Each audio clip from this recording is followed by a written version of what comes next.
اعوذ باللہ من الشیطان الرجیم بسم اللہ الرحمن الرحیم فمن حاجک فیہ من بعد ما جاءک من العلم فقل تعالوا ندعو ابناءنا وابناءکم ونساءنا ونساءکم وانفسنا وانفسکم ثم نبتہل فنجعل لعنۃ اللہ علی الکاذبین۔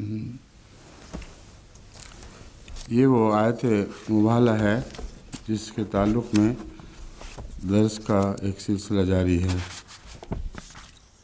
اس سلسلے میں میں نے حضرت اقدس مسیح موعود علیہ الصلوۃ والسلام کے ایک اقتباس سے استنباط کیا تھا کہ بیٹیوں کا بھی ذکر فرمایا ہے حضور نے، لیکن مجھے یہ بتایا گیا ہے کہ یہ دو نقطے جو ایک طرف میٹھے میٹھے سے مجھے دکھائی دیتے ہیں، یہ نقطے ہیں نہیں، نشان سے ہیں، اور میں نے اس کو بیٹیوں پڑھ لیا، اس لیے اس کی تصحیح سب سے پہلے ضروری ہے۔ آئینہ کمالات اسلام صفحہ 265 پر یہ حضرت مسیح موعود کی عبارت تھی، لیکن اس کو بیٹوں پڑھنے کے بعد عبارت کا ظاہری ترجمہ بالکل درست ہو جاتا ہے، لیکن میرا استنباط اپنی جگہ قائم ہے، اس استنباط پر فرق نہیں پڑتا، کیونکہ نساء لفظ کو میں مردوں اور عورتوں دو جنسوں کے طور پر رکھتا ہوں اپنے پیش نظر، اور اسی وجہ سے شاید میرا رجحان تھا بیٹیاں پڑھنے کا، تو میں نے بیٹیاں بھی پڑھ لیا۔ یہ وجہ اگرچہ عام عربوں کو شاید قبول نہ ہو،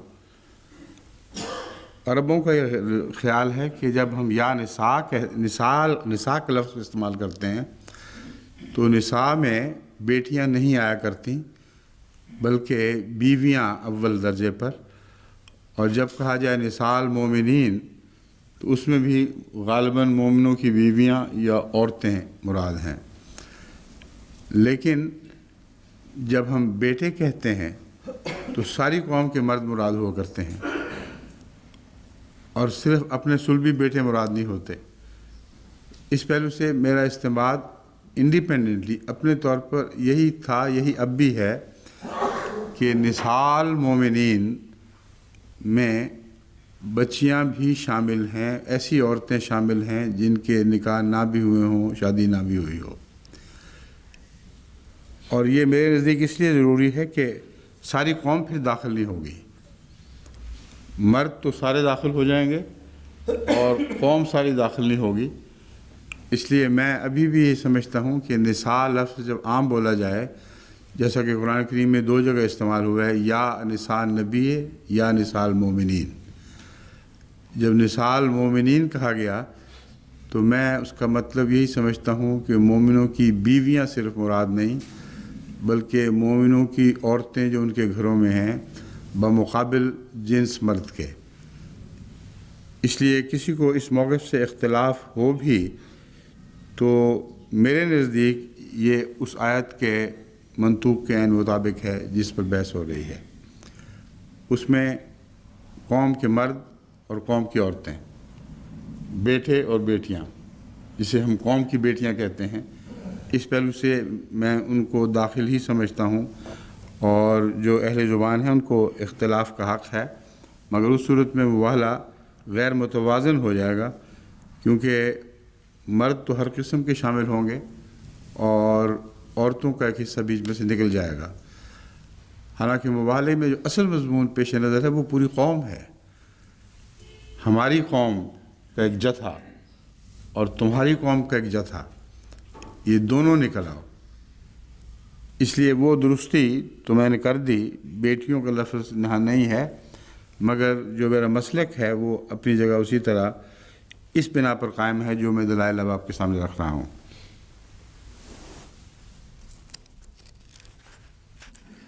مباہلے کے متعلق ایک اقتباس ایسا ہے جس کی طرف میری توجہ پھیری گئی ہے، اور وہ حضرت مسیح موعود علیہ الصلوۃ والسلام کے ایک خط سے جو میر کیا نام تھا، عباس علی شاہ، ان کے نام وہ خط ہے۔ کہاں ہے وہ خط؟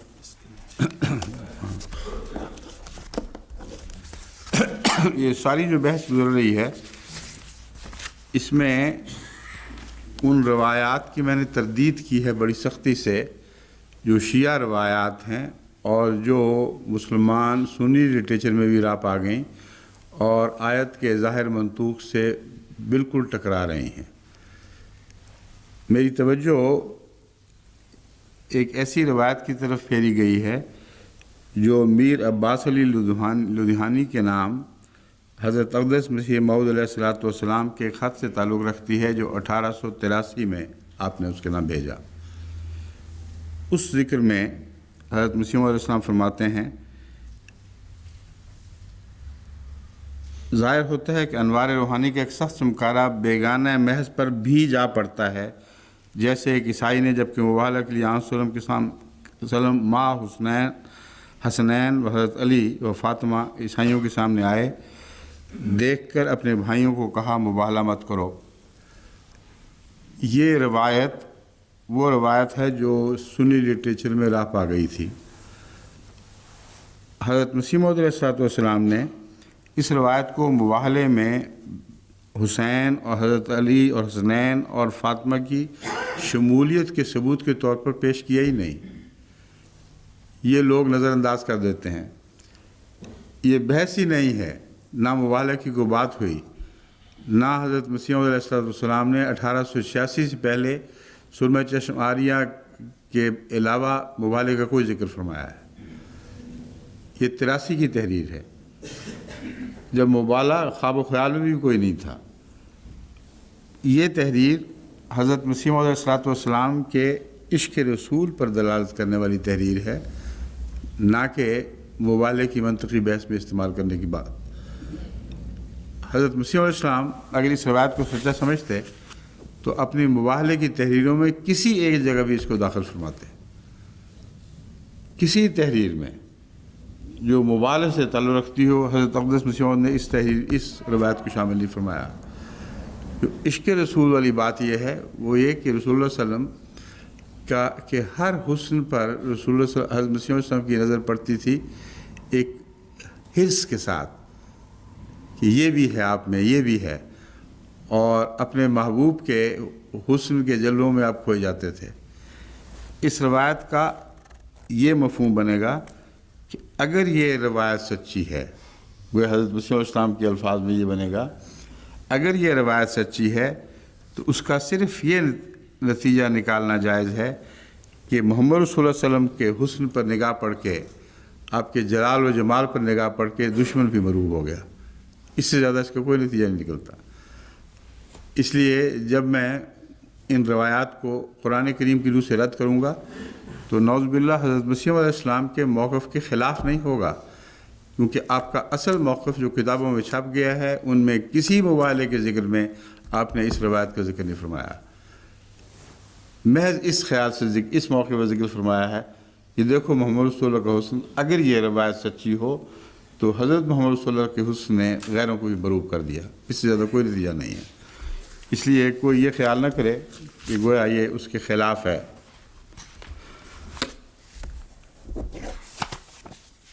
اب جیسا کہ میں نے عرض کیا تھا، میرے نزدیک نساء میں بچیاں بھی اس لحاظ سے داخل ہیں کہ وہ لڑکیاں جو بعض دفعہ بڑی عمر کو بھی پہنچ جاتی ہیں، یہ لوگ خیال نہیں کرتے کہ بچی سے مراد ہمیشہ گھر میں پلنے والی بچی نہیں ہوا کرتی، بلکہ نساء میں وہ عورتیں داخل ہیں جو اپنے حیض سے مایوس ہو چکی ہوں۔ قرآن کریم میں جہاں حیض سے محرومی کا ذکر ہے وہاں نساء کی بحث ہو رہی ہے کہ نہیں؟ نکالیں وہاں سے۔ بس قرآن کریم میرے اس مسئلہ کی تائید کرتا ہے۔ بہت سی ایسی عورتیں ہیں جو بڑی عمر کو پہنچ جاتی ہیں، 60 70 سال کی کنواری عورتیں، اب ان کو داخل کرو گے کہ نہیں؟ نکالیں۔ آیت نمبر 5 نساء۔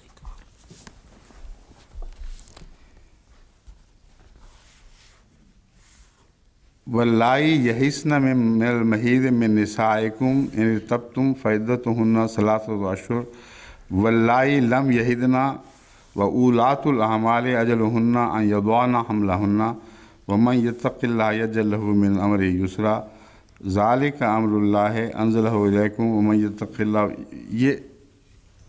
یہ نہیں ہے وہ جہاں وہ عورتیں جو حیض سے محروم رہ جائیں، شادی شدہ کے علاوہ ان عورتوں کا ذکر کہاں ذکر ملتا ہے؟ کسی تعلق میں وہ ذکر موجود ہے جو میرے ذہن میں ہے۔ میری مراد یہ ہے کہ کیا اہل زبان ان عورتوں کو جو 60 سال کی عمر کو پہنچ گئی ہوں اور شادی نہ کی ہو اور حیض کا آنے کا سوال ہی نہ رہے، پردے کے تعلق میں ان کا ذکر ہے؟ ایسی عورتیں اگرچہ اس عمر کو پہنچے گی مگر ان سے پردہ نہیں کیا جائے گا جب وہ بالکل مایوس ہو جائیں حیض سے بھی۔ سمجھیں؟ وہ عورتیں ہیں کہ نہیں؟ نساء میں داخل ہیں کہ نہیں؟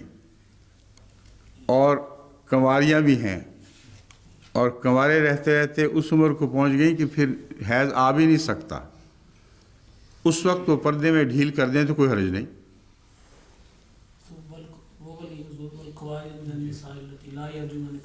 ہاں یہ آیت ہے۔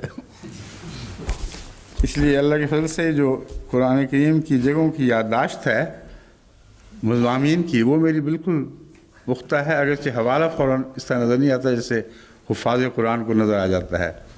یہ ہے وہ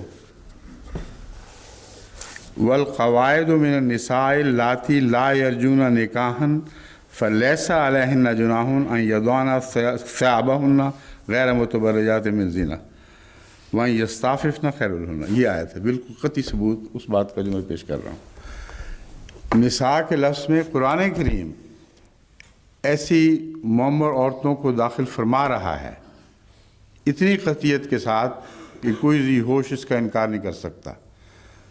داخل فرما رہا ہے جن کی عمر اتنی آگے بڑھ گئی کہ حیض آنے سے ہی مایوس ہو چکی ہیں، ان کو اجازت ہے کہ اپنی اوڑھنیاں ڈھیلی کر لو، اتار لو، پردہ ویسا سخت نہ کرو۔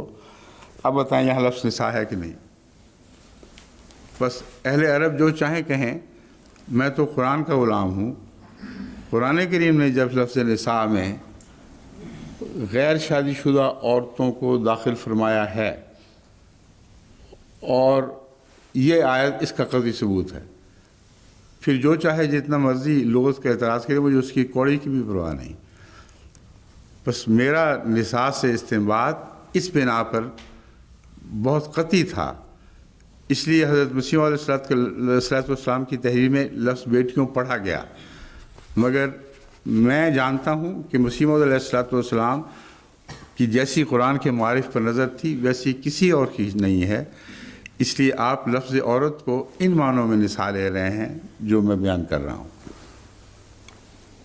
سمجھ گئے ہیں؟ اس لیے اب یہ جھگڑا تو اب ختم ہو گیا، اب میں باقی حصہ شروع کرتا ہوں۔ حضرت اقدس مسیح موعود علیہ السلام کی طرف سے مختلف دعوتیں دی گئی ہیں مباہلہ کی، اس کی تفصیل اس جگہ درج ہے جو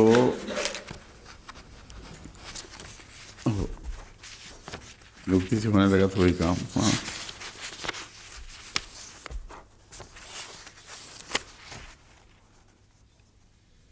25 آدمیوں کی فہرست ہے اور ان کا انجام بھی بتایا گیا ہے۔ ایک اور جگہ وہ کون سی ہے 72 والی 75 والی فہرست جو سارے کے سارے زندگی میں ختم ہوئے ہیں۔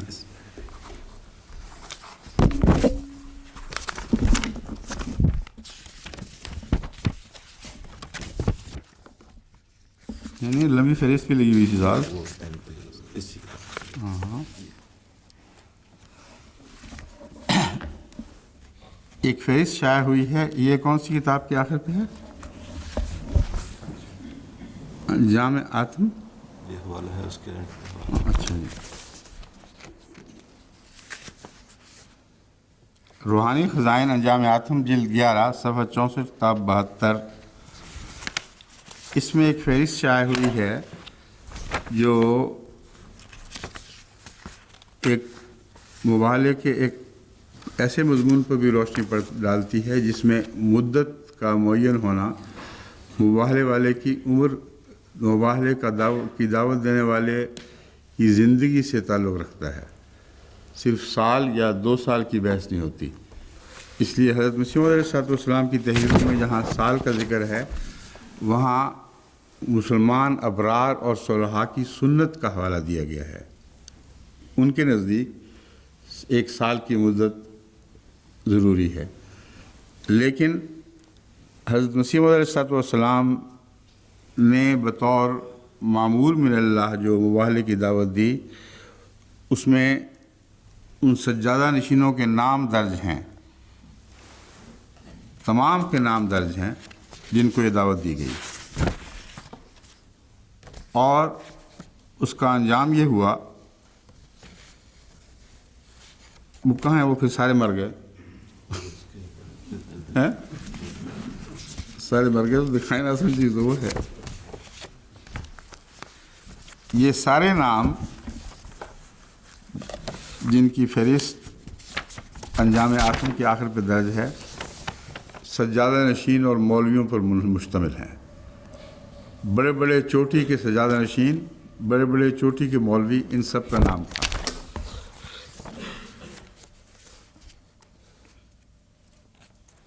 مرنے والے کہاں گئے؟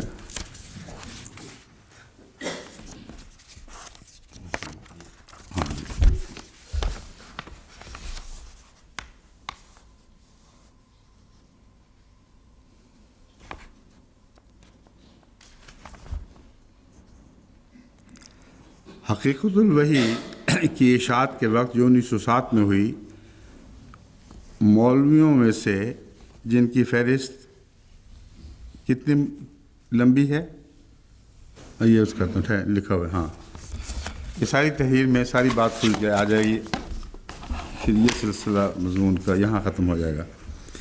انجام آتم 1896 میں حضرت اقدس مسیح موعود علیہ السلام نے مولویوں، پیروں، سجادہ نشینوں کو نام بنام دعوت مبارکہ دی تھی۔ یہ میں نے فہرست آپ کو دکھا دی ہے عمومی طور پر۔ ان کی تعداد 106 ہے، 106 مولویوں اور سجادہ نشینوں کے نام آپ نے دیکھے ہیں۔ مولوی 58 تھے، اور پیر فرتوت وغیرہ 48۔ فرتوت کا لفظ میں نے منہ سے نکل گیا، پیر وغیرہ 48 تھے، تو یہ کل 106 بنتے ہیں۔ اب اندازہ فرمائیں مباہلے کا جلال، حضرت مسیح موعود علیہ السلام اس کثرت سے لوگوں کو مباہلہ کے چیلنج دے رہے ہیں کہ کوئی بڑا مولوی یا پیر باقی نہیں چھوڑا، اور کامل یقین ہے کہ اپنی زندگی میں خدا مجھے کامیاب کرے گا، ان کو نامراد کر کے دکھا دے گا۔ یہ ہے مباہلہ اصل، اور اس مباہلے میں ان سب کا آمنا سامنا ہونا بھی ضروری نہیں تھا۔ اس لیے یہ جو خیال کرتے ہیں مولوی یا بعض لوگ رسول اللہ کی بعض تحریرات سے استنباط کرتے ہیں کہ گویا آمنا سامنا ضروری ہے، یہ ضروری نہیں ہے۔ ضروری ہے اس مرسل کے لیے جو خدا نے بھیجا ہو، اور اس کے لیے اپنا موقف بیان کرنا ضروری ہے، جیسا کہ رسول اللہ صلی اللہ علیہ وسلم نے بیان فرمایا۔ لیکن مباہلے کے متعلق قطعیت سے مسیح علیہ السلام بارہا لکھ چکے ہیں، اور یہ میرے سامنے یہ مثال موجود ہے کہ ان کا اکٹھا آمنے سامنے ہونا ضروری نہیں تھا۔ ان کو مباہلے کا جو چیلنج دیا گیا ہے، اس کا چیلنج عمر کے ساتھ تعلق رکھتا تھا، بس سال والی شرط بھی یہاں پیش نظر نہیں ہے، نہ جگہ کی شرط پیش نظر ہے۔ حضرت مسیح موعود علیہ السلام اپنی عمر کے اندر ان لوگوں کے رسوا، ناکام اور ذلیل ہونے کا دعویٰ کر رہے ہیں، اور 106 مولوی اور سجادہ نشین اس فہرست میں شامل ہیں جو سارے ہندوستان میں پھیلے پڑے ہیں، اور کامل یقین ہے کہ میں اکیلا موت کا شکار نہیں ہوں گا جب تک ان میں سے بھاری اکثریت پہلے موت کا شکار نہ ہو چکی ہو۔ اب یہ دعویٰ کسی انسان کا خدا سے تعلق کے بغیر کام ہے؟ یہ ہو ہی نہیں سکتا۔ بس مواہلہ کے متعلق یہ مولوی جتنے چاہیں شور مچائیں، اس بات کا کوئی جواب کسی کے پاس نہیں ہے کہ حضرت مسیح موعود علیہ السلام کے اس مبالغے کے نتیجے میں یہ وبال اتنوں پر ٹوٹا، اور حضرت مسیح موعود علیہ السلام جو عمر کے ایک بڑے حصے کو پہنچ چکے تھے، آپ کلیتاً بے خوف زندگی گزار رہے ہیں، اور آپ جانتے ہیں کہ خدا کا ہاتھ آپ کو آپ کی زندگی میں دشمنوں کی رسوائی دکھائے گا۔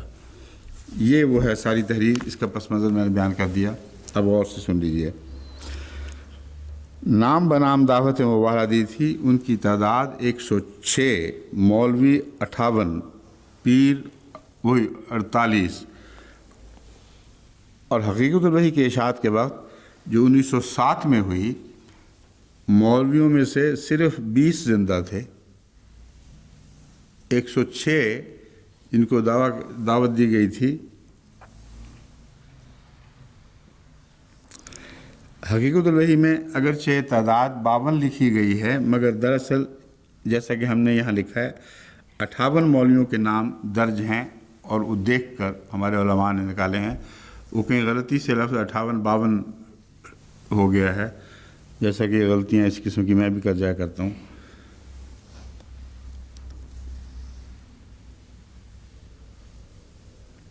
گویا 2/3 مولوی حضور علیہ السلام کی مباہلہ کے چیلنج کی نظر ہو چکے تھے۔ یہ سارے اکابر علماء تھے جو حضرت مسیح علیہ السلام کے مباہلے کے اعلان کے نتیجے میں مر گئے اس کتاب کے اشاعت تک۔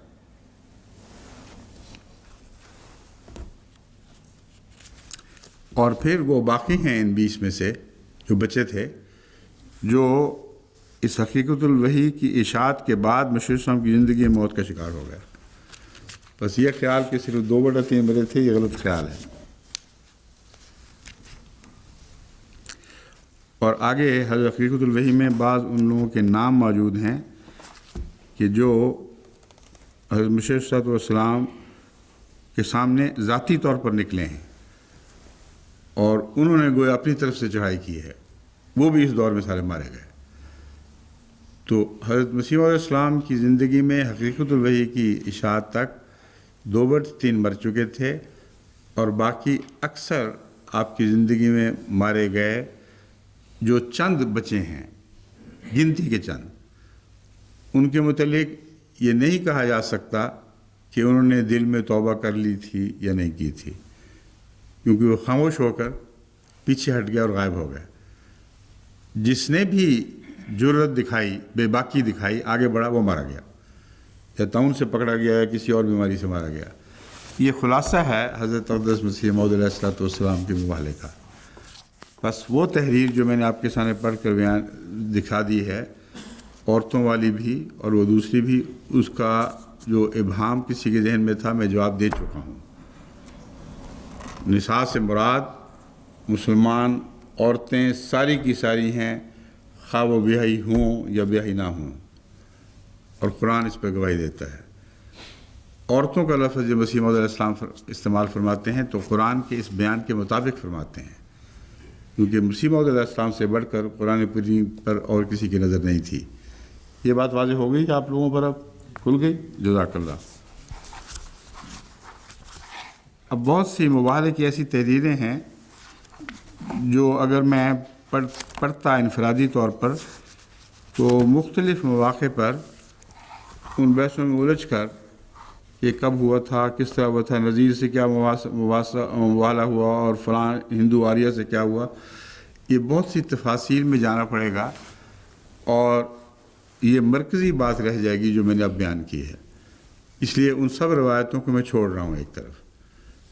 یہ آخری 2 ٹوک بات ہے کہ مباہلہ میں 1 سال بھی مدت ہے، جس کے متعلق مسلم اسلام فرماتے ہیں کہ ابرار کی سنت کے مطابق میرا یہ اندازہ ہے کہ 1 سال کی مدت سنت رسول اللہ نہیں فرمایا، سنت علماء اور ابرار جو پہلے گزر چکے ہیں وہ فرمایا ہے۔ کتنی محتاط زبان ہے، دیکھ لیجئے۔ اور فرمایا 1 سال کی مدت بھی ہے، لیکن اپنا جو مباہلہ کیا ہے آخری، اس میں تمام علماء شامل ہو گئے ہیں، جگہ کا کوئی کی تعین نہیں اور 1 سال کی مدت کا کوئی ذکر نہیں۔ مدعی کی زندگی میں یہ واقعہ ہونا ضروری ہے۔ یہ وجہ ہے کہ اس آیت میں سال کا ذکر نہیں، کیونکہ حضرت صلی اللہ علیہ وآلہ وسلم سے اگر وہ مباہلہ کرنے کی جرات کرتے تو سال کی بحث نہیں تھی، ایک بھی ان میں سے، ہر ایک ان میں سے رسول اللہ صلی اللہ علیہ وسلم کی زندگی میں پکڑا جاتا۔ یہ ہے اصل استنباط۔ بس زندگی اور سال کے متعلق جو ابہام لوگوں کے دلوں میں ہے وہ اس وجہ سے دور ہو جانا چاہیے۔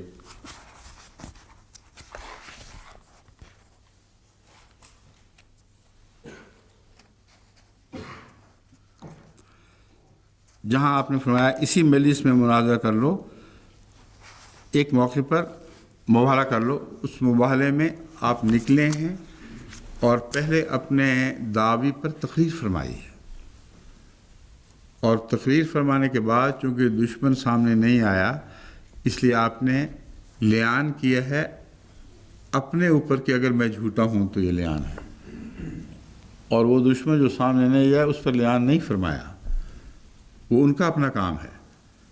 حضرت مسیح علیہ السلام نے اپنے اوپر فرما دیا کہ اگر نعوذ باللہ من ذالک تم کہتے ہو میں جھوٹا ہوں اور تم اس دعوے میں سچے ہو تو پھر خدا تعالیٰ کی تقدیر تمہیں دکھا دے گی کہ مجھ سے کیا بنا۔ اس پر سال آخر وقت تک مسیح علیہ السلام کی زندگی گواہ ہے کہ اس کے نتیجے میں حضرت مسیح علیہ السلام پر کوئی نعوذ باللہ من ذالک لعنت نہیں پڑی، بلکہ مد مقابل پر طرح طرح کی لعنتیں پڑی ہیں۔ یہ عمومی مباہلہ ہے جو ہم نے بھی دشمن کو دیا تھا، اور اس مباہلے کو گزرے ہوئے کتنی مدت گزر چکی ہے؟ جو پہلا میں نے مباہلے کا چیلنج دیا تھا کس سن میں تھا؟ 88 10 جون 1988، اور آج کیا ہے 97 ہو چکا ہے۔ 10 سال گزر گئے ہیں۔ اس 10 سال میں اللہ تعالیٰ اگر مجھے جھوٹا دیکھتا تھا، یعنی مسیح موعود کے دعووں کی تصدیق میں جھوٹا دیکھتا تھا اور دشمن کی تعلیل درست تھی تو ہم اپنے اوپر لعنت تو ڈال ہی چکے تھے۔ اس لیے یہ کہنا کہ ہم مباہلے کے لیے نہیں نکلے، یا ہم نے نکلے یا وہ نہیں نکلے، بہانہ جو بھی ہو، یہ اس لیے غلط ہے کہ ہم لعنت ڈال چکے تھے اور اللہ کے علم میں ہے کہ نعوذ باللہ من ذالک ایک جھوٹا اپنے اوپر لعنت ڈال رہا ہے۔ یہ کیوں نہیں قبول ہوئی؟ اللہ تعالیٰ وہی لعنت قبول کرے گا جس میں مولویوں کی لعنت بھی داخل ہو۔ ایک دعویٰ دار خود مباہلے کا اعلان کر رہا ہے اور لعنت ڈال رہا ہے کہ اگر میں جھوٹا ہوں تو یہ لعنت مجھ پر اور میری جماعت پر پڑے، اور جن لعنتوں کا ذکر ہے اس کی تفصیل شائع ہوئی ہے، اور ان میں سے ایک لعنت بھی اس 10 سال کے عرصے میں نہ مجھ پر پڑی نہ میری جماعت پر پڑی۔ اب بتائیں مولوی مباہلے کو کہاں لے جائیں گے؟ اس لیے ان سب باتوں کے بیان کے بعد اب میں اس آیت کریمہ کو دوبارہ پڑھتا ہوں اور اس سے بے تکلف وہ استنباط کروں گا جو میں اس سے ہمیشہ کرتا رہا ہوں۔ اس ضمن میں مجھے یاد نہیں کہ یہ نزول کی بحث کے وقت اس کا خیال آیا تھا یا ویسے ہی میں چاہتا تھا۔ یہ تو درست ہے کہ میں ویسے ہی چاہتا تھا کہ آج چونکہ مباہلے کا سال ہے، ختم ہو رہا ہے، پہلا ختم ہوا، دوسرا سال شروع ہو گیا ہے، تو میں کچھ روشنی ڈال دوں اس پر۔ تو ہو سکتا ہے نزول کی بحث سے میرا دماغ اس طرح منتقل ہو کہ اس میں اس کو داخل کر لوں۔ اور جہاں تک میں نے غور کیا ہے نزول کی بحث سے اس کا گہرا تعلق ہے، اس لیے خواہ اس وقت نیت کچھ بھی ہو، یہ حقیقت ہے کہ نزول کی بحث میں اس آیت کی بحث نہایت برمحل ہے۔ اب سنیے، ومن حاجک فیہ من بعد ما جاءک من العلم فقل تعالوا ندعو ابناءنا وابناءکم ونساءنا ونساءکم۔ یہاں آیت کا ظاہری منطوق یہ ہے، پس جو تیرے اس اعلان کے بعد جو تو نے کیا ہے اس مجلس میں، یعنی نجران کے عیسائیوں کے سامنے جو تو نے اپنے موقف پیش کیا ہے، اگر اس کے بعد بھی تجھ سے کوئی جھگڑا کرے، من بعد ما جاءک من العلم، بعد اس کے کہ تجھ پر اللہ کی طرف سے یہ واضح علم آ چکا ہے کہ یہ جھوٹے ہیں اور تو سچا ہے، تیرے اس علم کو پا لینے کے بعد اگر پھر بھی کوئی جھگڑا کرے تو اس وقت پھر اس جھگڑے کے نتیجے میں بحث بیکار ہے، اس جھگڑے کے نتیجے میں ایک دوسرے پر یا خدا کو حاضر ناظر جان کر اپنے موقف کے تعلق میں لیان ضروری ہے، یہ مبالغہ ہے۔ پس آن حضرت صلی اللہ علیہ وآلہ وسلم نے جب نجران کے وفد کے لیڈروں کے سامنے اپنا موقف کھل کر بیان فرما دیا، اور اس موقف کے بعد یہ خدا کی طرف سے اعلان فرمایا کہ فَقُلْ تَعَالَوْا نَدْعُو أَبْنَاءَنَا وَأَبْنَاءَكُمْ، تو اس میں ابناء قوم کے مردوں کی طرف اشارہ کرنے کے لیے قرآن کریم میں لفظ ابناء استعمال ہوا ہے۔ ابناء آدم کا بھی ذکر ملتا ہے، غرضی کہ میں سمجھتا ہوں کہ قرآن کریم کے لفظ ابناء کے عمومی استعمال کے تابع یہ آیت ہے۔ تم اپنے مردوں کو بلا لو، جو بھی مرد کہلانے کے مستحق ہیں، جو بالغ ہو جائیں وہ بھی مرد بن جاتے ہیں، اور نساء کو بلا لو، اور نساء سے مراد وہی ہے جو میں کھول کے بات کے سامنے رکھ چکا ہوں۔ وَأَنفُسَنَا وَأَنفُسَكُمْ، اور اپنے نفوس کو اور تم اپنے نفوس کو بلا لو۔ اس میں اگر کسی کو یہ شک گزرا ہو کہ ابناء اور نساء میں عام لوگ مراد نہیں ہیں، تو لفظ انفسنا و انفسکم نے اس کو خوب کھول دیا ہے۔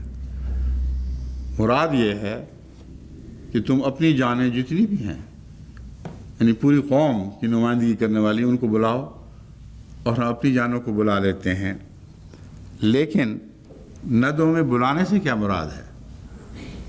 یہ تو معنی اس آیت کی طرف منسوب ہو نہیں سکتا کہ رسول اللہ صلی اللہ علیہ وسلم نے یہ فرمایا ہو اللہ کے فرمان کے مطابق کہ اے اہل نجران، اپنے گھر پیغام بھیجو، اور تمہارے گھر علاقے میں جتنے بھی مرد اور عورتیں بستے ہیں اور جتنی بھی جانیں ہیں وہ ساری کی ساری یہاں اکٹھی ہو جائیں۔ یہ مطالبہ رسول اللہ صلی اللہ علیہ وسلم کی طرف منسوب کرنا اور خدا کے حکم سے منسوب کرنا بے حد جہالت ہے۔ یہ ناممکن ہے کہ رسول اللہ صلی اللہ علیہ وسلم نے ایک ایسا موقف اختیار کیا ہو جو ظاہراً پورا ہو ہی نہ سکتا ہو، اور اگر عیسائیوں کو چیلنج ہے، جیسا کہ اگلی آیات بتا رہی ہیں کہ حضرت عیسیٰ کی بحث ہے، تو پھر تو ساری دنیا کے عیسائی اس میں شامل ہو جانے چاہیے۔ نجران کے لیڈر ان عیسائیوں کی نمائندگی کرتے ہیں، تو ساری دنیا کے عیسائیوں کو قرآن کریم کہہ رہا تھا رسول اللہ صلی اللہ علیہ وسلم کی زبان میں کہ آ جاؤ، ان کو بلا لو، یہاں اکٹھے ہو جاتے ہیں۔ یہ ہو ہی نہیں سکتا، نہ اس وقت کے سارے مسلمان اس جگہ اکٹھے ہو سکتے تھے۔ یہ ناممکن بات ہے اور خلاف عقل بات ہے، اس لیے نعوذ باللہ من ذالک اس خلاف عقل بات کو قرآن کی طرف منسوب کرنا خلاف عقل لوگوں کا کام ہے۔ کوئی ذی شعور انسان جو قرآن اور رسول اللہ صلی اللہ علیہ وسلم کی عظمت کو اپنے دل میں رکھتا ہو، وہ یہ ترجمہ اس آیت کا نہیں کر سکتا۔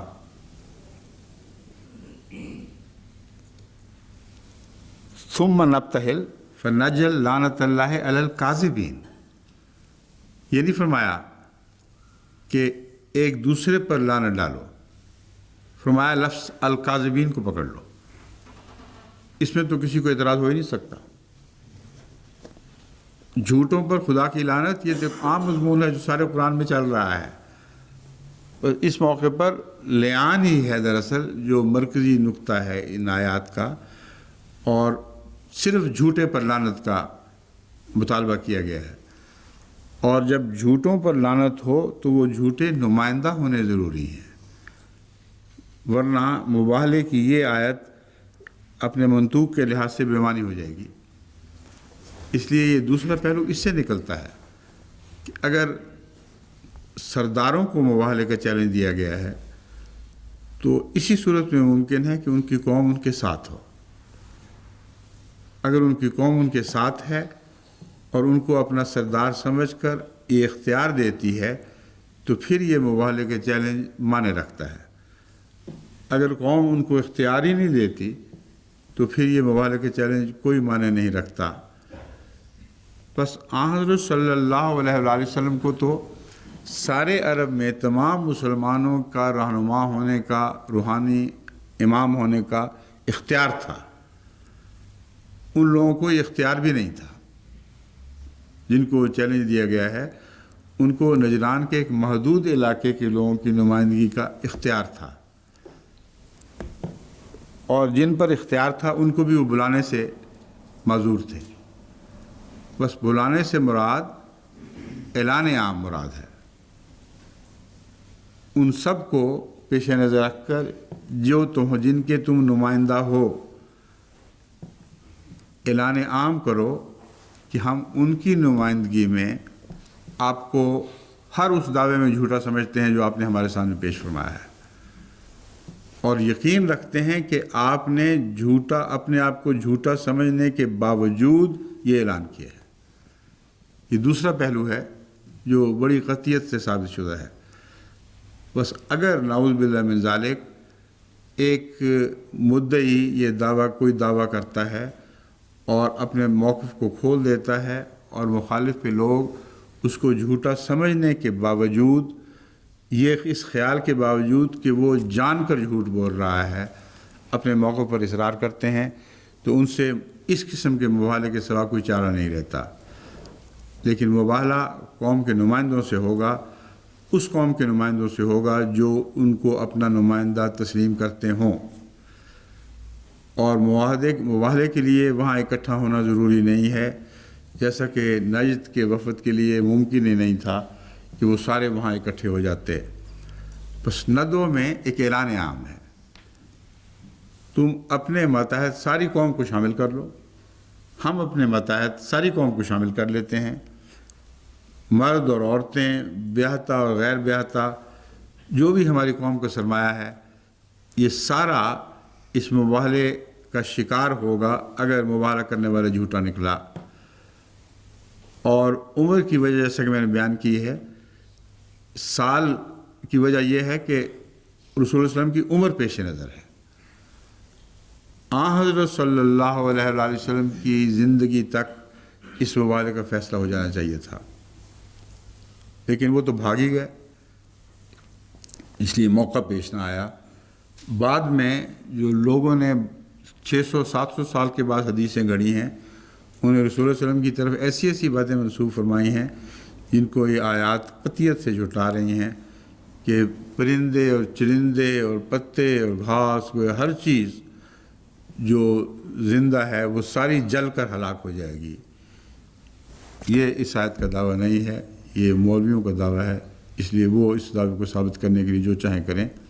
ہم نے اپنے مضمون کو خوب کھول دیا ہے۔ کیوں جی، کوئی پہلو رہ گیا باقی اس کا؟ اچھا جی، ابو نعیم کی جسے ہم چھوڑیں تو اس قصے کو۔ ہاں، اب آپ کے نزدیک وقت باقی ہے اور میں وقت سے پہلے بات ختم کر چکا ہوں۔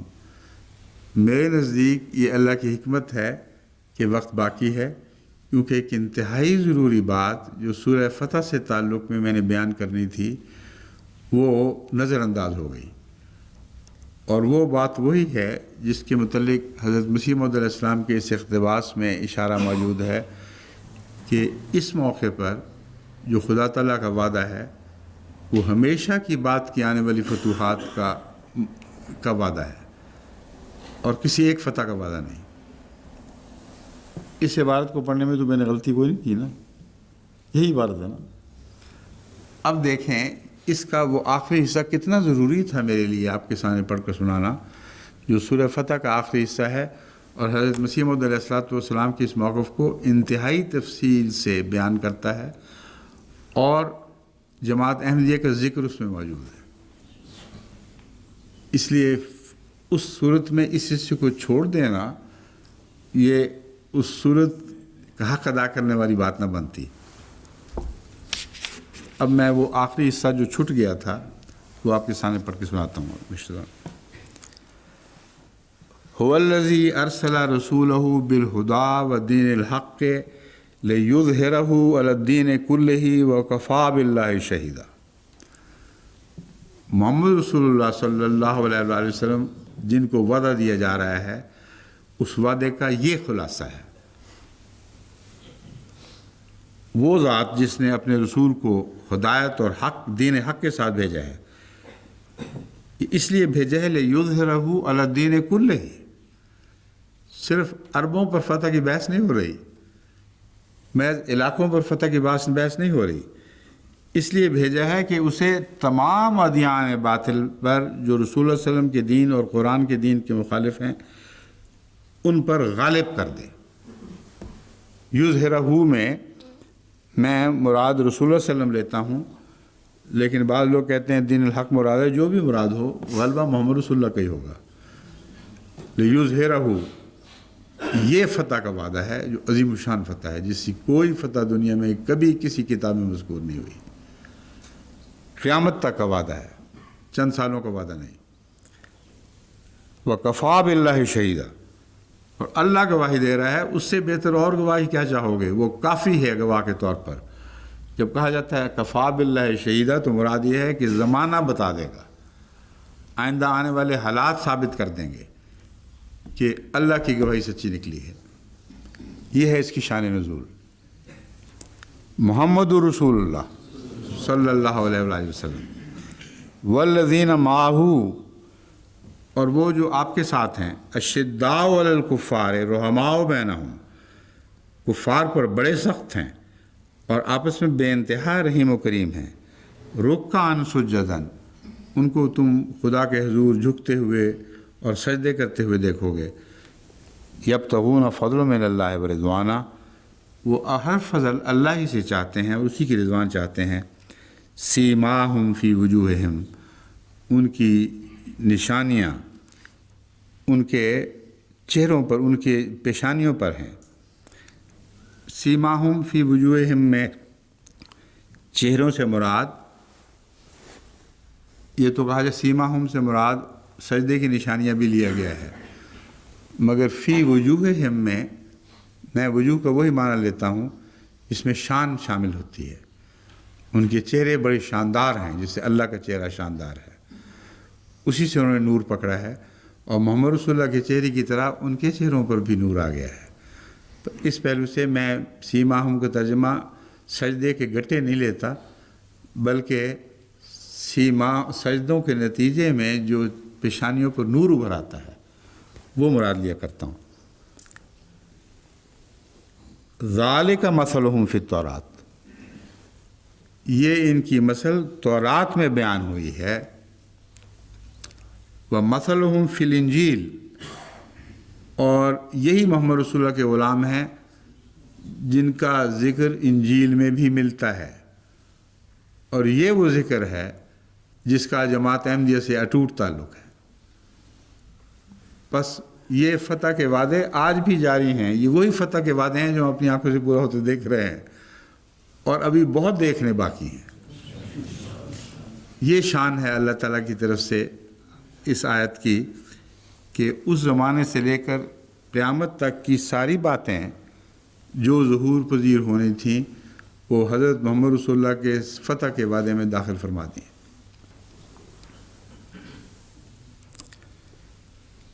آگے فرمایا کَزَرٍ أَخْرَجَ شَطْأَهُ فَآزَرَهُ فَاسْتَغْلَظَ فَاسْتَوَىٰ عَلَىٰ سُوقِهِ يُعْجِبُ الزُّرَّاعَ لِيَغِيظَ بِهِمُ الْكُفَّارَ، انجیل میں جو وعدہ دیا گیا تھا وہ لازماً بعد کے زمانے کا وعدہ ہے، ان آیات کریمہ سے ثابت ہو رہا ہے۔ یہاں بھی شان نزول کے لیے کسی اور حدیث کسی اور حوالے کی ضرورت باقی نہیں رہتی۔ انجیل کے حوالہ جو قرآن کریم میں دے رہا ہے وہ فرما رہا ہے محمد رسول اللہ کے غلام اس طرح پھوٹیں گے کَذَرٍ أَخْرَجَ شَطَرَهُ، جیسے روئیدگی اپنے ڈنٹل نکالتی ہے، اس طرح یہ لوگ پھوٹیں گے، اور ان کے اس پھوٹنے میں ایسا احتمال پایا جائے گا کہ دشمن چاہے تو ان کو پاؤں تلے رون دے، یعنی خواہش کرے گا۔ اب رسول اللہ صلی اللہ علیہ وآلہ وسلم کے ساتھ رجال جو ساتھ شامل تھے وہ اس طرح تو نہیں پھوٹے، وہ تو جیسا کہ تورات کا وعدہ تھا بڑی شان کے ساتھ ایک آتشی شریعت لے کے رونما ہوئے ہیں، اور دیکھتے دیکھتے انہوں نے سارے عرب پر غلبہ پا لیا ہے۔ یہ اور کچھ لوگوں کا ذکر ہے، اور حوالہ انجیل کا ہے جسے پتہ چلا کہ مسیح موعود کے زمانے کا ذکر چل رہا ہے، اور وہ ذکر ظاہر کرنے کے لیے قرآن کی ان آیات پر غور کر کے دیکھ لیں، اور کوئی ذکر بنتا ہی نہیں۔ اخرج شطہ فآزرہ فاستغلظ فاستوى علی سوقہ، یہ ساری باتیں بیان فرمانے کے بعد فرمایا ہے یوجب الزراء لیغیظ بہم الکفار، یہ ساری چیزیں کھیتی بونے والوں کو خوش کرتی ہیں، اور وہ جمع کا صیغہ ہے۔ صاف مراد ہے کہ اس زمانے میں کثرت سے لوگ دعوت اللہ میں مصروف ہوں گے، اور یہ دین الہی رسول اللہ صلی اللہ علیہ وسلم کے دین کے بیج بوئیں گے جگہ جگہ، اور جب وہ بیج نکلیں گے تو بڑا خوش ہوں گے۔ کثرت کے ساتھ ایسے لوگ پیدا ہونے کا دعویٰ ہے، اور جب وہ خوش ہوں گے تو ان کی خوشی کفار کو غیظ دلائے گی، جتنا وہ خوش ہوں گے اتنا ان کو آگ لگتی جائے گی، اور کہیں کچھ نہیں بگاڑ سکیں گے۔ یہ مضمون اس زمانے پر اطلاق پا رہا ہے، اور دشمن کے معاندانہ کوششوں کے باوجود اس مضمون میں کوئی بھی وہ فرق نہیں ڈال سکتے۔ کہاں ان کو یہ توفیق ملی ہے کہ جماعت احمدیہ کے زراء، یعنی سارے وہ جماعت کے داعین اللہ جنہوں نے ہاتھوں تھیلیوں میں بیج ڈالے ہوئے ہیں احمدیت کے، اور جگہ جگہ پھینکتے پھر رہے ہیں، کہاں ان کو توفیق ملی ہے کہ ان کی راہ روک سکیں؟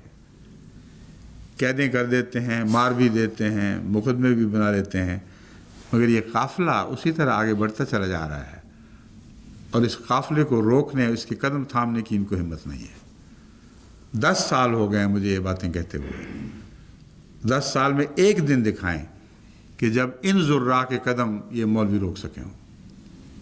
ایک ملک دکھائیں جس ملک میں ان زراء کے قدم ان مولویوں نے روک دیے ہوں۔ ہر جگہ یہ قافلہ آگے بڑھا ہے، اور ان کی گواہیاں بتا رہی ہیں، میری اور آپ کی گواہیاں نہیں، ان کی گواہیاں بتا رہی ہیں کہ پاکستان میں بھی ہر قسم کے شدید ترین اقدامات کے باوجود احمدیت پھیلنے سے رک نہیں رہی۔ آج جو یہ چٹھیاں لکھ لکھ کے گورنمنٹ کے پاس دوڑے پھر رہے ہیں، کہیں سندھ سے، کہیں بلوچستان سے، کہیں پنجاب سے، کہیں صوبہ سرحد سے، کہ اے حکومت عقل کرو، ہوش کے ناخن لو، تم نے جو کچھ کرنا تھا کر لیا، ہم نے جو کچھ کرنا تھا کر لیا، یہ پھر بھی بڑھ رہے ہیں، ان کو پکڑو، ان کو روکو، ان کو قتل کرو۔ اگر میرا یہ دعویٰ جھوٹا تھا تو یہ مولوی کیا باتیں کر رہے ہیں؟ کیوں شور ڈالا ہوا ہے؟ قیامت مچائی ہوئی ہے۔ یہاں تک کہ ہمیں بعض اعلیٰ نمائندوں سے جو حکومت میں داخل ہیں یہ پیغام ملا کہ ہم اپنی مصیبت میں الجھے ہوئے ہیں، شیعہ سنی فساد پھیل رہے ہیں جگہ جگہ، اور غیر حکومتیں بھی دخل دے رہی ہیں، تم پاکستان کے ہمدرد تو ہو، دل میں وہ جانتے ہیں، خدا کے لیے کچھ دیر کے لیے ہمارے لیے معاملہ آسان کر دو۔ یعنی اتنا زیادہ نہ آگے بڑھو کہ مولوی بے قرار ہو کر الٹ الٹ کے ہمارے اوپر پڑے۔ ان کے منہ بند کرنے کی خاطر تھوڑی دیر کے لیے خدا کے لیے ہمارے لیے سہولت پیدا کر دو۔ یہ پیغام ایک خطی ذریعے سے مجھے ملا، اور میں نے اس کے جواب میں کہا ہم ایک وعدہ کرتے ہیں کہ جان بوجھ کر ایسی حرکت ہرگز نہیں کریں گے کہ جو حکومت کی امن و امان کی کوششوں کی راہ میں کسی طرح مخل ہو، مگر وہ حق دین کا جو اللہ نے ہمیں دیا ہے ہر اس احتیاط کے ساتھ ضرور استعمال کریں گے، کیونکہ اس کے بغیر ہمارا چارہ نہیں ہے، حکم الہی کی تابع ہیں۔ اللہ کے اذن کو دوسرے مسالے کی خاطر نظر انداز کر ہی نہیں سکتے، ہم میں یہ طاقت ہی نہیں ہے، اس لیے ہم سے وہ مطالبہ نہ کرو جو پورا کرنے کی ہم استطاعت نہیں رکھتے۔ ہم آپ کی خوشی میں حائل نہیں ہونا چاہتے، آپ کو ہم سے جو ملک کی خاطر توقعات ہیں ہم ضرور پوری کریں گے، اور اس کے مطابق میں نے تمام پاکستان کی جماعتوں کو ہدایت دی ہے کہ خواہ اپنے حقوق بھی چھوڑنے پڑیں، یعنی عام روزمرہ کے شہریوں کے حقوق، جس حد تک ممکن ہے ایسی صورتحال پیدا نہ کریں جس کے نتیجے میں حکومت کو دو محاذوں پر لڑنا پڑے۔ ایک محاذ شیعہ محاذ اور سنی محاذ ہے، جس میں ان کے درمیان صلح کرنے کی وہ اپنی طرف سے ہر ممکن کوشش کر چکے ہیں اور کرتے چلے جا رہے ہیں۔ ان کوششوں کی راہ میں جماعت احمدیہ کو ہرگز حائل نہیں ہونا۔ ہم تو بار بار یہ اعلان کر چکے ہیں کہ شیعہ موقف جو کچھ بھی ہو، خواہ جیسا کہ لیٹریچر سے ثابت ہے بڑی سخت گستاخیاں بھی کی گئی ہوں، خواہ انفسنا سے مانے صرف حضرت علی لیے گئے ہوں، اور آپ کی شمولیت کو محمد رسول اللہ کی شمولیت ان معنوں میں قرار دی گئی ہو کہ آپ نمائندہ ہیں، محمد رسول اللہ پیچھے کھڑے ہیں۔ یہ ساری باتیں بے حد غصہ دلانے والی باتیں ہیں، لیکن ہماری تعلیم یہ ہے اور قرآن سے ثابت شدہ تعلیم ہے کہ دین کے معاملات میں لا اکراہ فی الدین پر عمل کرو۔ ایسے گستاخان کا معاملہ اللہ تعالیٰ پر چھوڑ دو، وہ جو چاہے گا فیصلہ فرمائے گا، حاکم الحاکمین ہے، لیکن ہتھیار اٹھانے کی تمہیں ہرگز اجازت نہیں ہے۔ تو جس جماعت کا یہ موقف ہے اور اصولی موقف ہے، وہ ایسی حرکت کر کیسے سکتی ہے جس کے نتیجے میں شیعوں اور سنی کے درمیان کسی قسم کا فساد ہو؟ سارے درس میں آپ سب لوگ گواہ ہیں، جہاں جہاں بھی اس کا ذکر چلا ہے وہاں بلا استثناء میں نے یہ نصیحت کی ہے بڑی زور کے ساتھ کہ ان باتوں کو سن کر خدا کے لیے ناحق مشتعل نہ ہونا، کیونکہ قرآن اس بات کو رد فرما رہا ہے کہ دین کے معاملے میں مشتعل ہو کے تم اپنے ہاتھ میں تلواریں پکڑ لو۔ بس قرآن کی تعلیم پر عمل کرو، صبر سے کام لو، اور ان لوگوں کو جو یہ چاہتے ہیں کہتے رہیں، ان کو اپنے حال پر چھوڑ دو، ان سے اعراض کرو، اور خدا تعالیٰ جو بھی فیصلہ چاہے گا وہ کرے گا۔ اور امر واقعہ یہ ہے کہ اس نصیحت کو نہ ماننے کے نتیجے میں ان لوگوں نے بہت سی مشکلات سہیڑ لی ہیں۔ اگر شیعوں کے متعلق یہ موقف اختیار کرتے اور قرآن کی تعلیم پر عمل کرتے ہوئے صبر سے کام لیتے تو اس وعدے کو ضرور پورا ہوتے دیکھتے کہ ان اللہ مع الصابرین۔ سارا ملک یہ فیصلہ کرتا کہ دیکھو سنی کتنے حیادار ہیں اور قرآن کریم کی تعلیم پر کیسے عمل کرنے والے ہیں۔ اتنی سختیاں ان پر ہو رہی ہیں لیکن زبان نہیں کھول رہے، استغفار کرتے ہیں اور دعائیں کر رہے ہیں کہ اللہ تعالیٰ ہمیں صبر کی توفیق بخشے اور ان لوگوں کو اصلاح کی توفیق بخشے۔ یہ اگر کرتے تو قرآن کریم کے بیانات کے مطابق مجھے 100% یقین ہے، ایک ذرہ بھی میں اس میں متزلزل نہیں کہ پاکستان میں شیعوں کی جو غلبے کی لہر دوڑی ہوئی تھی وہ ساری پلٹ جاتی، یہ واپس اپنے اپنے گھروں میں سمٹ جاتے، سارا ملک یہ فیصلے کرتا کہ کون انصاف پرست ہے، کون خدا تعالیٰ کی تعلیم کے مطابق عمل کر رہا ہے۔ تو اس سارے امکان کو جو ان کی فتح کا امکان تھا انہوں نے رد کر دیا ہے، اپنے ہاتھ میں فیصلے لے لیے ہیں جو فیصلے خدا نے ہمیشہ اپنے ہاتھ میں رکھے ہیں۔ ان فیصلوں کو یہ ٹھونس سکتے نہیں، جب ٹھونسنے کی کوشش کرتے ہیں تو برعکس رد عمل ہوتا ہے، اور بجائے شکست کھانے کے شیعہ ان پر اور غالب ہوتے چلے جا رہے ہیں۔ بس یہ بات میں نے جیسا کہ درس میں بار بار کھولی تھی، میں یہاں دوبارہ دہرا رہا ہوں. اب جماعت احمدیہ کا جہاں تک تعلق ہے، ہم ان لوگوں سے عرض کرتے ہیں کہ ہمیں اپنے موقف پر رہنے دو. ہم آپ کے معاملات میں، جیسا کہ میں نے کھول دیا، دخل بالکل نہیں دیتے، لیکن خدا نے ہم سے جو ساری دنیا میں آگے بڑھنے کا وعدہ فرمایا ہے، اس وعدے کے متعلق یاد رکھو کہ ہم اس پر عمل کرنے پر مجبور ہیں. یہ وعدہ کرتے ہیں کہ جیسا کہ قرآن کریم نے بار بار حکمت کی طرف توجہ دلائی ہے، ہم حکمت کو اختیار کریں گے اور صبر کو اختیار کریں گے. ہماری طرف سے ایک وجہ بھی ایسی ظاہر نہیں ہوگی جس کے نتیجے میں دشمن کو اشتعال ہو. یہ ہمارا وعدہ ہے. لیکن اللہ کی تقدیر نے جو وعدہ کیا ہوا ہے وہ اپنی جگہ ضرور پورا ہوگا. ان سب باتوں کے باوجود ہم نے نہیں پھیلنا ہے. تو اس کو روک نہیں سکتے. کہاں روکو گے؟ اور یہ پھیلنے کا وعدہ یہاں جا کر اپنے عروج کو پہنچتا ہے. لِیَغِیظَ بِهِمُ الْکُفَّارُ. کفار کو بڑا طیش آئے گا، انکار کرنے والوں کو بہت غصہ آئے گا. اب ہم اس کو کہاں لے جائیں؟ بتائیں. تم میں طاقت ہے کہ قرآن کے اس وعدے کو بدل دو؟ ہم میں کہاں سے طاقت ہو گئی کہ ہمارے تمام ذرائع حکمت اور صبر لِیَغِیظَ بِهِمُ الْکُفَّارُ کے اس آیت کے ٹکڑے کو تبدیل کر سکیں؟ ناممکن ہے. انہوں نے طیش کھانا ہی کھانا ہے. ان کا حال تو بھیڑیے اور بھیڑ کے بچے والا ہے. جنہوں نے طیش کا فیصلہ پہلے کر رکھا ہو وہ بہانے بعد میں ڈھونڈا کرتے ہیں. یہ وہ مضمون ہے جو مجھے حضرت اقدس محمد رسول اللہ صلی اللہ علیہ وآلہ وسلم کے اس مکالمے کی طرف لے جاتا ہے میرے ذہن کو جو حضرت ابو طالب سے ہوا. ابو طالب یہ سمجھے بیٹھے تھے کہ وہ روک ہیں، اور ابو طالب کی چھتری اگر نہ ہوتی تو نعوذ باللہ من ذالک محمد رسول اللہ علیہ وسلم ہلاک ہو سکتے تھے. حضرت محمد رسول اللہ علیہ وسلم بڑے شکریہ کے ساتھ وہ باتیں قبول فرما رہے تھے، لیکن آپ کا دل کچھ اور جانتا تھا. آپ کا دل اس یقین پر قائم تھا کہ یہ لوگ اپنے غیظ میں ضرور بڑھتے رہیں گے، کیونکہ میرا دعویٰ ایسا ہے جو ان کو غیظ دلا رہا ہے. یہی حال اب بھی ہے. لیکن ساتھ یہ بھی جانتے تھے کہ اس غیظ سے بچانے والا میرا خدا ہے اور ابو طالب نہیں ہے.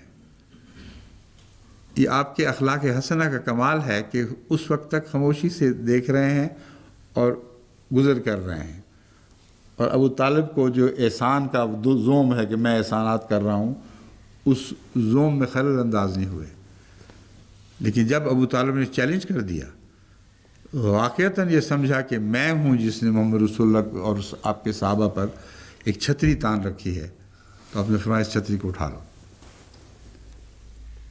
میں ابو طالب، اگر تمہیں یہ خیال ہے کہ تمہاری وجہ سے میں چل رہا ہوں، بالکل جھوٹ. سوال ہی نہیں پیدا ہوتا. تم نے جو کچھ کرنا تھا میں احسان کے ساتھ قبول کر رہا ہوں، لیکن اب اس چھتری کو اٹھا کے دیکھ لو.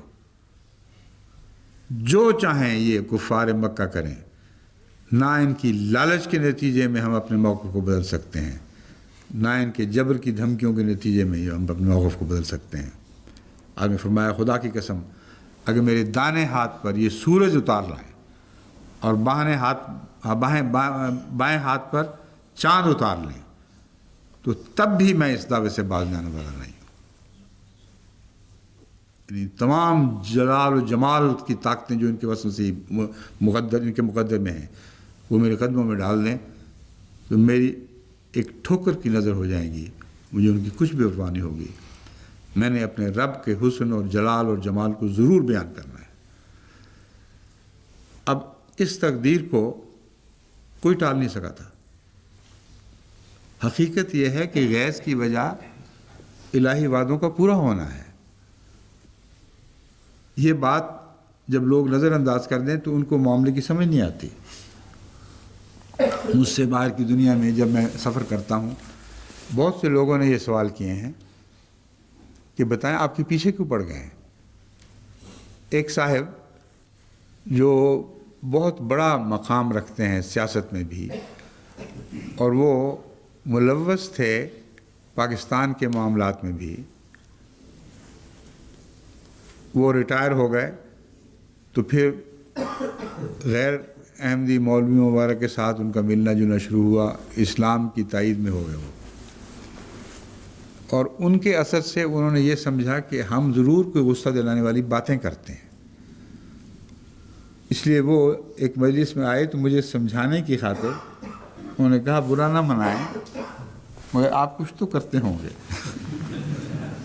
کچھ نہ کچھ ضرور کرتے ہیں جس کی وجہ سے یہ لوگ آپ کے پیچھے پڑے ہوئے ہیں، تو کیوں نہ ہم آپس میں طے کر لیں اور وہ ان باتوں سے اب باز آ جائیں۔ ان کو ایک طرف کی پٹی پڑھائی گئی تھی، پتہ نہیں کیا کیا احمدی کرتے ہیں، اور پوری طرح ان کو یقین تھا کہ واقعتاً ہم بھی ملوث ہیں۔ میں نے ان کو بتایا کہ ہم کیا کرتے ہیں۔ میں نے کہا آپ عیسائی مذہب سے اصولاً تعلق رکھتے ہیں، اگر مسلمانوں کو سچا بھی سمجھ رہے ہیں، لیکن عیسیٰ کیا کیا کرتے تھے جس پر دوسروں کو غصہ آیا کرتا تھا،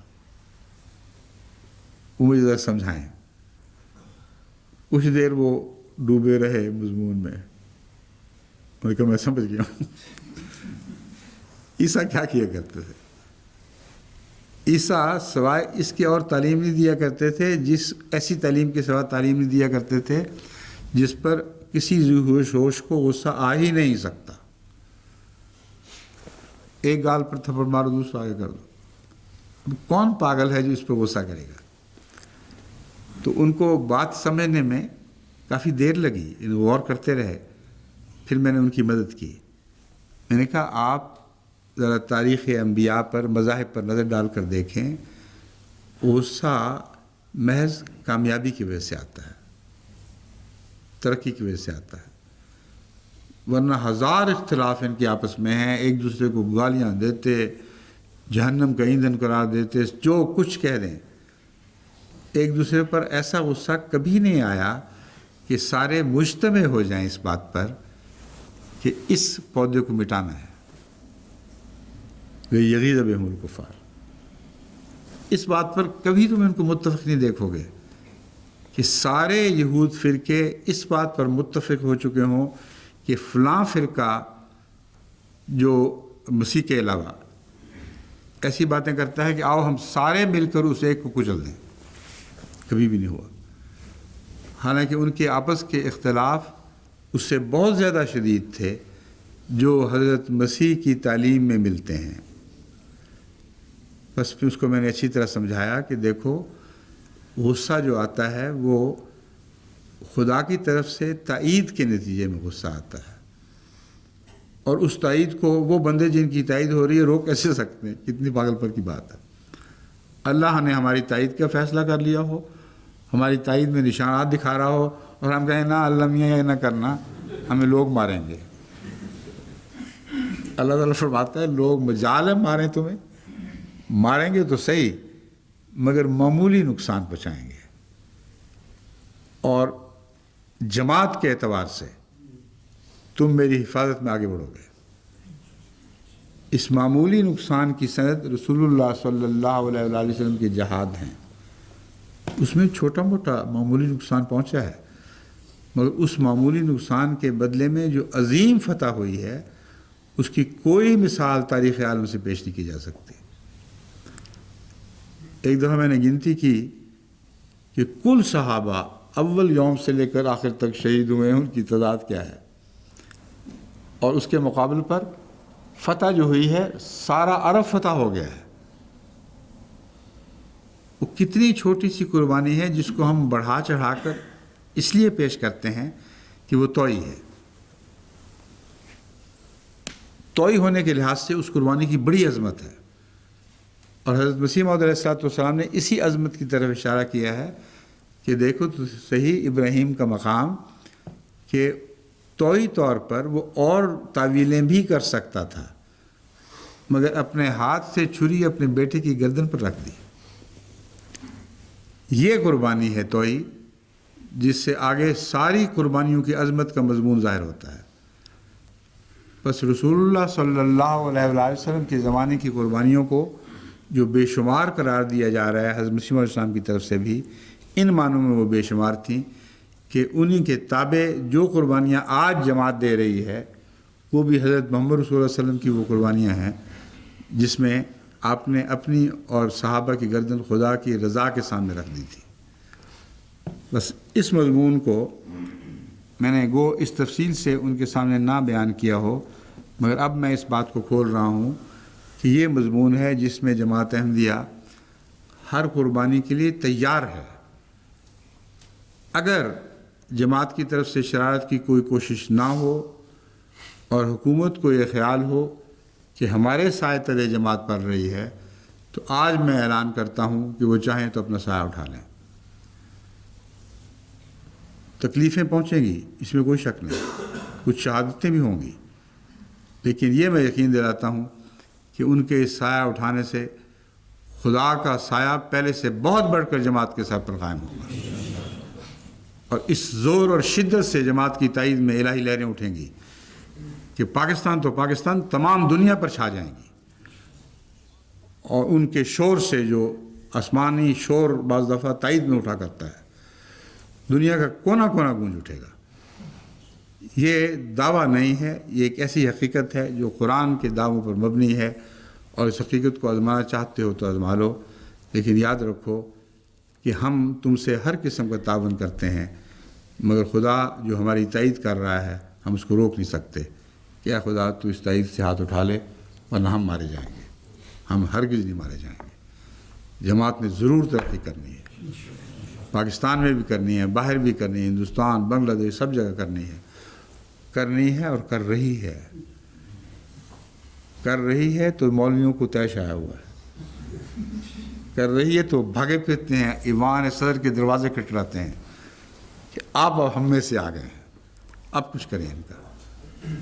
بس سارا پاکستان بول رہا ہے اور مولوی کو آواز نہیں آئی کہ ان آیات کریمہ میں جو سورہ فتح کی آخری آیات ہیں، آخری فتح احمدیت کی فتح کی باتیں ہیں، فتح کا ذکر ہے۔ یہ بات ان کے ذہنوں سے اتر گئی ہے، اور یہ اتنی ضروری بات تھی جو میرا فرض تھا کہ آپ کے سامنے کرتا اور بتاتا کہ فتح میں کیا وعدے ہیں، اور اس و دماغ سے اتر گیا۔ معلوم یہ ہوتا ہے، اب میں سمجھتا ہوں کہ اللہ تعالیٰ کی تقدیر تھی کہ اس درس کے سلسلے کے آخر پر یہ بات ہو، اور آخر پہ جیسے خاص میٹھا یا خاص کھانا بچا کے رکھا جاتا ہے منہ کا مزہ درست کرنے کے لیے، اللہ کی طرف سے یہ ہماری مہمان نوازی ہو، اور یہ مائدہ ہے جو آسمان سے مسیح پر اترا ہے، اور مسیح کے مائدے کو ہم سب دنیا میں پھیلانے کی کوشش کر رہے ہیں، اور اللہ تعالیٰ سے توفیق پا رہے ہیں۔ وعد اللہ الذین آمنوا وعملوا الصالحات منکم مغفرۃ واجرا عظیما۔ اس زراعت کے کام کو آپ لوگ جاری رکھیں۔ اللہ تعالیٰ کا آپ سے ایک وعدہ ہے، اور اس صورت کے آخر پر یہ وعدہ یوں درج ہے جیسے کہ پہلے رسول اللہ صلی اللہ علیہ وسلم کے پہلے دور کے متعلق یہ مغفرت کا وعدہ اور گناہوں کے مٹنے کا وعدہ تھا، اور اس کی وضاحت میں پہلے کر چکا ہوں۔ اب قرآن کی فصاحت و بلاغت کو دیکھیے کہ عین آخر پر وہی وعدہ دہرایا جا رہا ہے، اور اصل وعدے کی عظمت یہ ہے، ہمارے پھیلنے میں وہ عظمت نہیں ہے، کیونکہ اس میں نقائص بھی ہوں گے، کئی لوگ ہوں گے جو دل سے پوری طرح بھی حقیقی اسلام کو قبول نہیں کر سکے ہوں گے، اور یہی وہ لوگ ہیں جن کے اوپر لوگ انگلی اٹھاتے ہیں کہ بعض ایسے بھی شامل ہو گئے ہیں جن کو پوری طرح اسلام کا علم ہی نہیں، پوری طرح کلمے کا بھی بعض لوگوں کو پتہ نہیں۔ بس یہ سارے لوگ اس غلبے میں تو بہرحال داخل ہوں گے، کیونکہ اس غلبے نے رکنا نہیں ہے، مگر ہمارے ساتھ جو اچھا اصل وعدہ خدا کا ہے وہ اس کی مغفرت کا وعدہ ہے۔ ان سب کوششوں میں اگر ہماری کوتاہی سے کچھ خرابیاں راہ پا گئیں تو اللہ تعالیٰ فرما رہا ہے، اے میرے مخلص بندو، تو نے میری خاطر، میری رضا کی خاطر یہ سارے کام کیے، اس لیے میں تجھ سے یہ وعدہ کرتا ہوں، آمنوا وعملوا الصالحات منہم، وہ بعد کے لوگ جو مسیح کے ذکر میں مذکور ہیں، جو بھی پیدا نہیں ہوئے، ان کے متعلق فرمایا اللہ تعالیٰ وعدہ کرتا ہے ان لوگوں سے جو ایمان لائے اور نیک عمل بجا لائے، ان میں سے نیک عمل بجا لائے، مغفرۃ و اجرا عظیما، اللہ ان سے مغفرت کا سلوک فرمائے گا۔ بس اے جماعت احمدیہ عالمگیر، تمہیں کیا فکر ہے، کس بات کا غم ہے؟ غم ان معنوں میں تو ہوتا ہے جو انسان کی بے قراری کے نتیجے میں پیدا ہو، جیسے رسول اللہ صلی اللہ علیہ وسلم کو بھی ہوتا تھا، مجھے بھی ہوتا ہے، آپ کو بھی ہوتا ہے۔ مگر غم ان معنوں میں کہ گویا ہمارا نقصان ہو جائے گا، فکر کے معنوں میں۔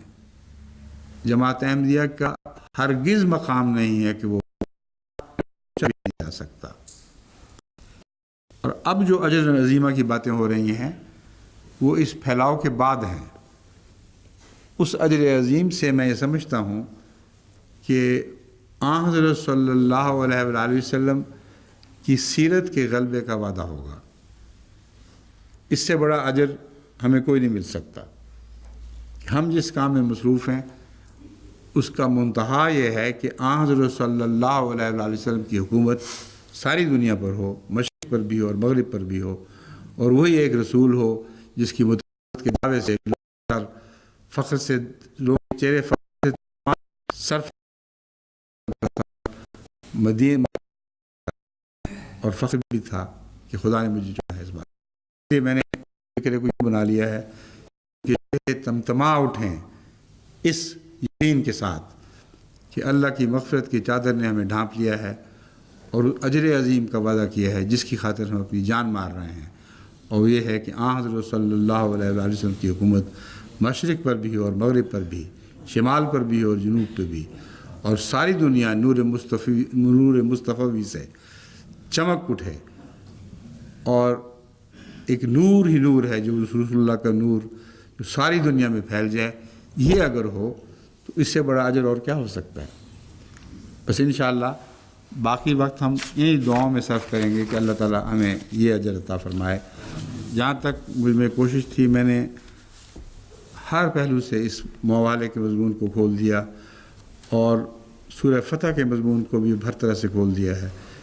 یہ جو توفیق تھی اس کے مطابق تو میں کر بیٹھا ہوں، جو کمزوریاں ہیں اللہ تعالیٰ اپنے فضل سے ان کی پردہ پوشی فرمائے۔ السلام علیکم ورحمۃ اللہ وبرکاتہ۔